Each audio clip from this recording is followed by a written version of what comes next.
This talk is aimed at those who wish to know more about gluten, why are there diets for it, and why you probably shouldn't be on one.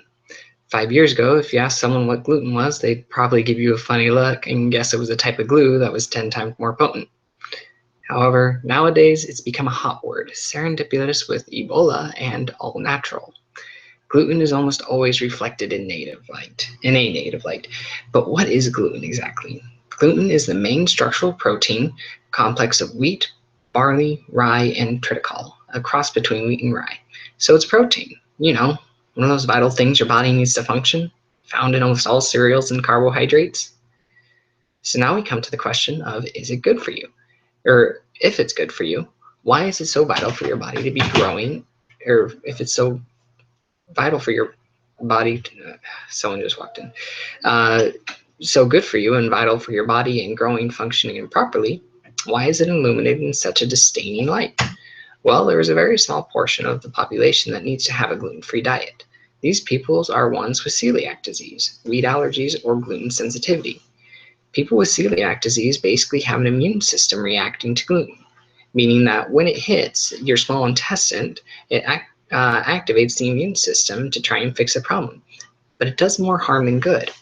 Over time, the lining of the small intestines get chronically inflamed and you can't absorb all the nutrients that you need to. This can lead to weight loss, bloating, and diarrhea. As you are denied the nutrients you need, other problems can follow. There is no real cure for celiac disease that we know of today, and the only solution is a gluten-free diet.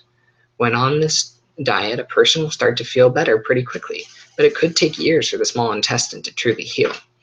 There are blood tests that can be done to test for celiac disease. But the true end-all solution is an endoscopy, which is where they take a camera, put it down your throat, and examine the small intestine. They do a biopsy. Now, I have sympathy towards those that actually have celiac disease. It is vastly underdiagnosed. Now, it is a rare disease, and you have about a 0.71% chance of actually having it, or about 1 in 100 or every 141 people. The realization of how underdiagnosed people are to celiac disease is why the rush of publicity has been flooding the media as of late. However, some people who have gone to gluten-free diets that don't have celiac disease state that they have felt better after going gluten-free. This is sometimes because the person has an allergy to wheat, but this too is rare. You have about a 0.1% chance of having it, which makes it probably one of the least common allergies that exists.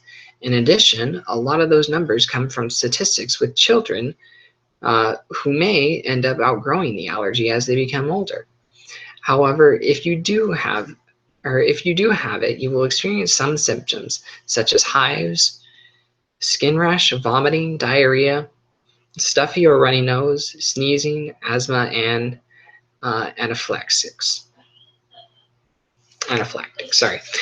Now, some people might in addition have a sensitivity to gluten. However, no conclusive evidence has been linked to this. On the contrary, one study ran by Peter Gibson, his studies find, and I quote, in a placebo-controlled crossover re-challenge study, we found no evidence of specific or dose-dependent effects of gluten in patients with non-celiac gluten sensitivity places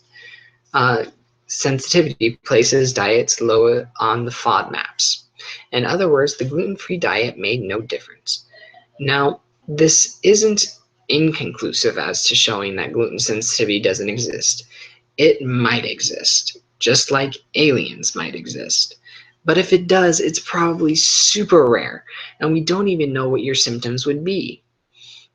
But even if you were to take all three of these groups and add them together, it would be super small, not even 0.5% of the population. Unlike the quarter of the population that is now requesting and buying into gluten-free diets.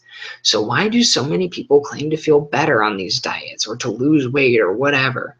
Well, I could quote the placebo effect. However, something you may not have considered, and that many people on these diets might not have considered, is that when in this diet, oftentimes they are avoiding more processed foods, eating more vegetables, and sometimes avoiding carbs. This can lead to weight loss and feeling more energetic. However, if you are simply replacing gluten products with similar gluten-free products, the joke may be on you. The Wall Street Journal showed that gluten-free products sometimes are higher in carbs and sodiums and lower in fiber and protein than that than some gluten-free or gluten-containing products, and gluten-free cereals can have significantly fewer vitamins and minerals as gluten-containing cereals. So if your goal is making food companies a lot of money, good for you. Mission accomplished. I mean, over $2.1 billion were made in selling gluten-free dog food last year alone. Now, if you truly feel the need to be on a gluten-free diet due to rashes or stomach aches, I advise you to go see a physician and get diagnosed. However, I can say with surety that you probably don't have any real reason to be on your gluten-free diet. Other diets would do much better and would suffice much better.